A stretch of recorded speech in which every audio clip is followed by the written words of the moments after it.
Bonjour à tous et bienvenue sur Zelker TCG, je suis Zelker et on est ici pour la seconde partie de l'ouverture Everfest. Donc voilà, les derniers boosters de la boîte, les 12 derniers boosters.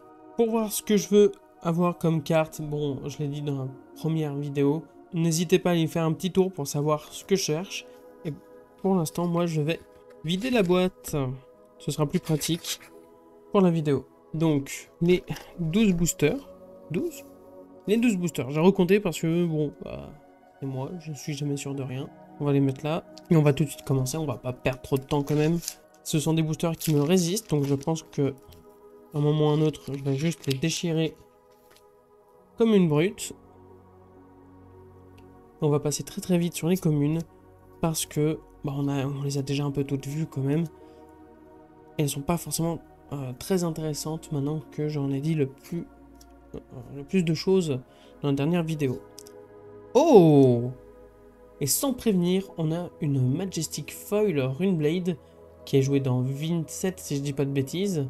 Pour 0, on arrive à 3. Si on a joué ou créé une aura ou plus ce tour-ci, ça a Go Again, ce qui est très fort déjà. Si c'est 2 ou plus, ça gagne plus 1. Et si c'est 3 ou plus, si ça touche, les dégâts d'arcane ne peuvent être prévenus depuis les sources qu'on contrôle ce tour-ci. Ça veut dire que si on arrive à créer 3 runechants, ce qui est loin d'être compliqué avec la sortie de Rosetta, pour 0, on arrive à 4 Go Again et qui dit que nos prochains runechants seront imprévenables. C'est un premier hit, je me protège après. Deuxième hit pour moi, pour ma collection, une petite babiole. L'Amulet of Ignition, pour 0, un objet qu'on pose en Go Again, en instant on peut le détruire. Ce qui fait que la prochaine capacité qu'on active ce tour-ci coûte 1 de moins, mais on peut activer la capacité de l'amulette que si c'est la toute première qu'on fait, si on n'a pas joué ni de cartes, ni de capacité ce tour-ci. Et un Passing Mirage. Ça c'est cool, j'avais oublié que c'était dans l'extension, donc c'est un petit hit quand même. Alors par contre, on voit bien que le centrage est dégueulasse. La grosse bande noire ici comparée à là, pas ouf. C'est un hit, mais je pense pas que je vais le protéger quand même.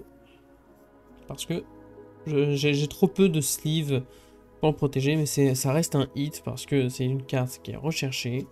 Ça, c'est un hit pour ma collection personnelle, donc ça va aller ici. C'est pas mal, franchement, un petit Passing Mirage comme ça, là, ça fait plaisir. Il me semble que le frérot, il en a déjà 5, il me semble. 2 qui sont dédiés au Blitz et 3 pour le CC. Et oui, c'est fini. Allez, j'ai compris, j'ouvre les boosters à la brute. Ils m'ont trop résisté. Par contre, c'est vrai que ce booster est plutôt pas mal. On commence avec le petit Macho Grande jaune qui malheureusement ne nous intéressera pas car il est jaune. Et nous arrivons bientôt à la foil. Ici, un petit Barfeng foil. Très joli. Ça assombrit pas mal la carte par contre, donc le foil, il est pas ultra visible, mais il est quand même présent. Et une Amulet of Oblation.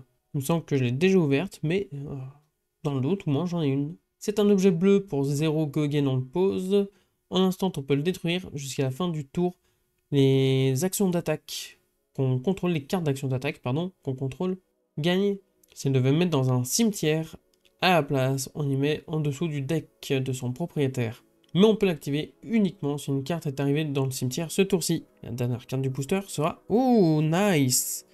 Un petit Rain Razor, qui est aussi un petit hit que je voulais. Non que je joue Ranger, mais je connais des gens qui jouent Ranger, et qui du coup apprécieront que je puisse leur fournir la carte.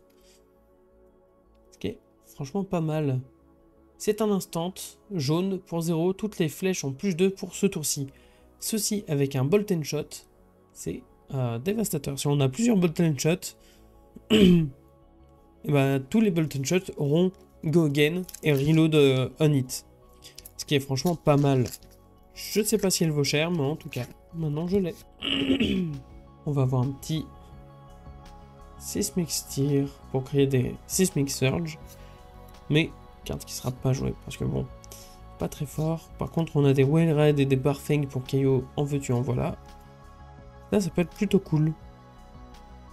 Les Wizards, j'avoue que je saurais pas trop les estimer. Je joue pas assez Wizard. Là, c'est un petit Phantasmal Haze foil qui fera bien plaisir aux frérots. Je joue toujours pas élu.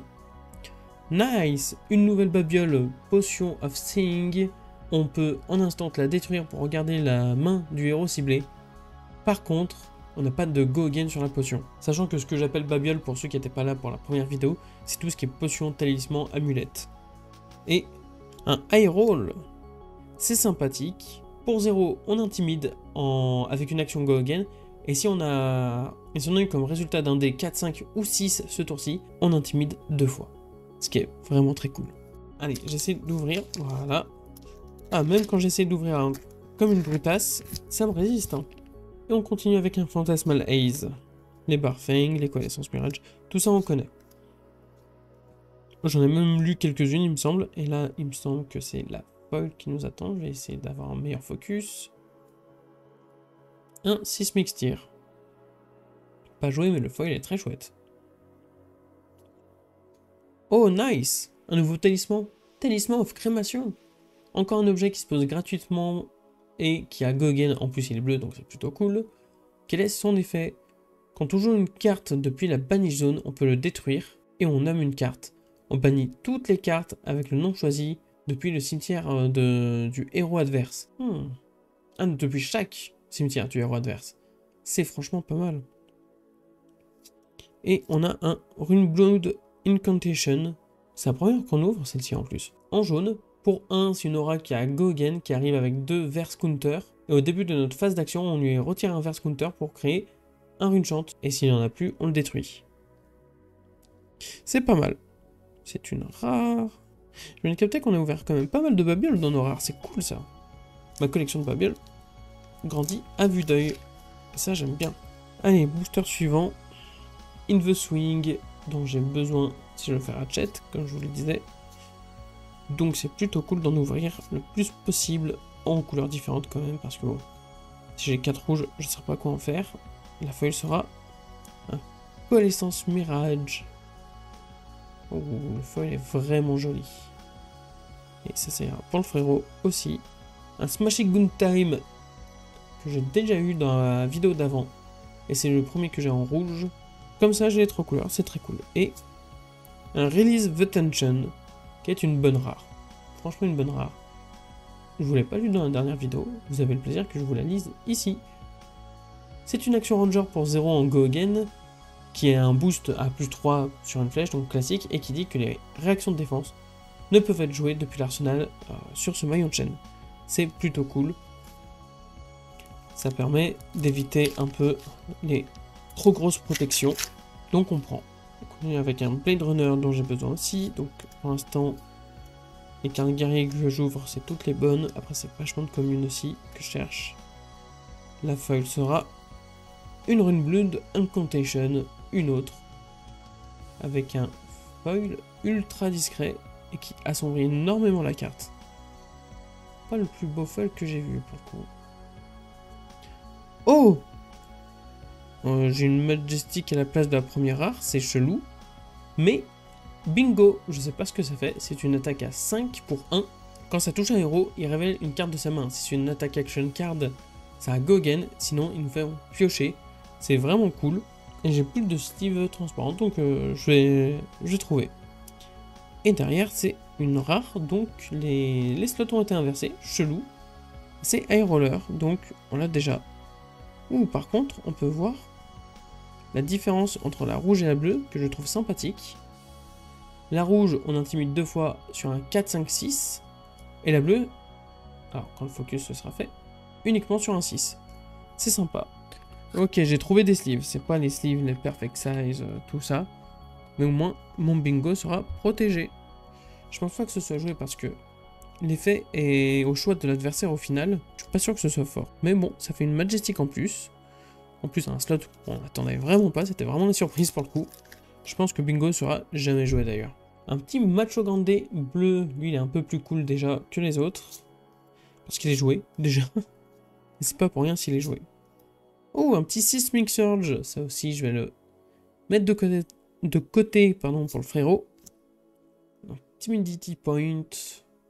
Sympathique. Et la foil sera un Twin Twister.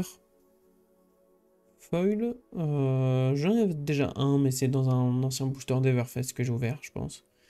Parce que j'avais Outsider en tête, mais du coup, elle peut pas être foil en Outsider si elle est dans Everfest. Nice! Une nouvelle amulette. Amulet of Intervention. Pour 0,1 item go again, en instant on peut le détruire pour prévenir le prochain 1 dégât qui devrait nous être infligé, mais on peut l'activer uniquement si notre héros est la cible d'une source qui doit être des dégâts plus grands que notre vie actuelle, donc des dégâts létaux au final. C'est très circonstanciel et ce ne sera pas joué, mais c'est une babiole, ça me fait plaisir. Nice! Une autre M, alors je la cherchais pas celle-ci. J'aurais préféré totalement que ce soit une autre Majestic, mais ça reste une Majestic. Imposing Visage. Je vais essayer avec mon accent anglais, hein, mais c'est pas ouf. Qui est une action gardien en Go Again, bleu, bloc 3, qui a un coût un peu spécial de X3. Donc ça veut dire qu'il faut qu'on paye 3 pour que le X soit à 0, 4 le X est à 1, etc. On va chercher dans notre deck une aura qui a un coût de X ou moins justement, et on la met directement dans l'arène, c'est pour ça que ça coûte 3X. Enfin X3 plutôt. Et ensuite on va mélanger la bibliothèque. Le deck. Ouh, j'ai quelques réflexes encore de Magic, moi. Allez, c'est le... Il nous reste 5 boosters en comptant celui-là. On espère avoir encore une petite M, une légendaire, ça m'intéressait pas mal d'en avoir. Mais bon, faut pas être trop gourmand dans la vie non plus. Ouh, le petit runechant. Les petits tokens comme ça, je pense que je vais tous les mettre de côté en vrai, parce que c'est sympa les tokens où il y a un dos, Flesh and Blood et pas un autre token. Sorcier, et il me semble que la feuille est directement derrière. Non, je me suis gouré, donc c'est derrière celle-ci. Par contre, c'est une bonne commune celle-là. Un Ace Bending. Ouh, c'est le frérot qui va être content. Parce qu'il y a un petit Ace Bending foil là. Il va bien aimer. Je le protégerai après. Un Ice Trigger qui va permettre de générer 6 copper si notre prochaine attaque touche ce tour-ci. C'est une action en go again pour 0. Plutôt cool. Et un Release the Tension, mais bleu, je pense pas qu'ils sont joués les bleus. Ça met pas assez de dégâts. Du coup, hop, un petit hit. C'est pour le frérot, c'est foil, on adore. Plus que 4 boosters, en comptant celui-là. La Chogrande des rouges, c'est très fun, mais ce sera pas joué. Pareil pour le Wild Ride bleu, pas joué non plus. On arrive bientôt, là, on va arriver à la foil. Est-ce que j'ai le bon pressentiment? J'ai pas compté les cartes. Oui, et en plus un connaissance Mirage. Encore pour le frérot. Et bah dis donc, pour que j'ouvre cette boîte si c'est que pour le frérot. Nice, une Healing Potion. Alors joué dans Verdance, j'ai vu au calling. Mais c'est normal parce que pour 0 on la pose, ça setup un peu, mais ensuite c'est une action qui va nous faire gagner 2 PV en go again. C'est plutôt cool et pour moi c'est une nouvelle babiole. Et on a une carte qu'on a déjà vue, qui met 4 ou 6 selon le tour où vous le jouez, pour 2. Dégâts d'arcane bien entendu, c'est Wizard. Ah, ce serait marrant qu'il nous fasse un Wizard qui a des attaques physiques, mais bon, ça ressemblerait trop au Ringblade pour le coup. Un petit Phantasmal Haze. Pour le reste, on va passer assez vite. Et la foil sera un T-Bone jaune, malheureusement. Le jaune, c'est vraiment pas le plus joué. Et j'aime beaucoup cette carte, donc j'aime bien l'avoir en foil. Oh! Une petite babiole cold foil, ce qui me donne envie d'avoir toutes mes babioles en cold foil et en normal. Vraiment chouette. Vraiment content de cette ouverture. Potion of Seeing. On l'a déjà ouvert et là je l'ai en cold foil, c'est très très cool. Et derrière, on a un Runeblood Incantation bleu. Ça, je vais vraiment le protéger. J'imagine que les équipements sont toujours quand même éligibles au cold foil. Mais bon, moi j'ai une potion, ça me va très bien aussi. Hop. Avant-dernier booster, et on commence avec un Macho Grande de bourrin. Pour 7, on arrive à 10 dominate, c'est vraiment bourrin de chez bourrin. Un petit Frostbite qui ne sera pas utilisé en CC. Avant un petit moment, mais bon, je le mets de côté quand même. La feuille, un petit Wax On, dont perso je me contrefous un peu, mais bon, pourquoi pas. Oh nice, un Life of a Party jaune, donc qui va venir pour 3, on l'a déjà vu dans la vidéo d'avant. Ça me fait plaisir de l'ouvrir. Et un Emeritus Scolding. Bon. Ça, c'est un peu osef pour moi. Franchement, j'aurais préféré ouvrir une autre rare. Dernier booster. On espère avoir une petite dinguerie. Peut-être la Icelander. Première extension où il y a Icelander, Everfest quand même. C'est peut-être pour ça qu'il y a les Frostbite, d'ailleurs. Et on commence avec un Wild Red jaune. Ce qui est plutôt bon pour Kaio, vu que ça a 5 de force. Et que c'est du Go Again. Et là, normalement, on a la foil pile derrière. Oui! Bon, c'est pas une foil de fou. La carte est sympathique. Le foil est sympathique aussi, donc pourquoi pas. On a un autre Life of the Party. Malheureusement, on n'en aura pas de rouge. C'est un peu dommage, mais c'est vraiment sympathique. Et, révélation, Majestic pour finir ou pas? Et non, par contre, c'est un T-Bone rouge. C'est très sympa, mais j'ai commandé mes 3 T-Bone rouges foil aussi pour le calling. Donc malheureusement, c'est mon 4ème, mais c'est toujours sympa d'avoir un petit T-Bone rouge en rab. Bon, cette ouverture a été quand même pas mal riche en hits. Si on compte pas les tokens, pour moi, c'est quand même tout plein de babioles en plus, dont une Cold Foil, ce qui est vraiment cool. Donc, pour moi, c'est pas perdu, clairement pas. Dans les hits non babioles, on va dire, un petit Passing Mirage, et ça c'est sympathique, avec un Ice Bending Foil, et on a quand même une Majestic Foil jouée dans Vincent qui prend pas mal de niveaux. Le Rain Razor, c'est sympathique, et Bingo Improvising Visage, c'est un peu moins bien. Mais bon, on a déjà eu de bons trucs. C'est vraiment sympa, et j'ai bien kiffé ouvrir de l'Everfest. C'est pas impossible qu'on se refasse une ouverture Everfest au final. Parce que bah, je cherche toujours les talismans. Ça pourrait même en devenir une série de vidéos. La recherche de tous les talismans. Peut-être aussi juste update quand j'en commande. Même si je préférerais les ouvrir. Par contre les Cold Foil ce sera commandé. Parce que si j'en ouvre qu'un seul talisman par boîte, il revient très cher le talisman Cold Foil quand même. Enfin bon. N'hésitez pas à aller faire un tour sur le Discord FR de Flesh and Blood. Le lien est en description. N'hésitez pas à mettre un pouce bleu si vous avez aimé la vidéo. Et le meilleur moyen de me soutenir, c'est de partager la vidéo et de vous abonner. N'oubliez pas la cloche si vous voulez être notifié pour les futures vidéos.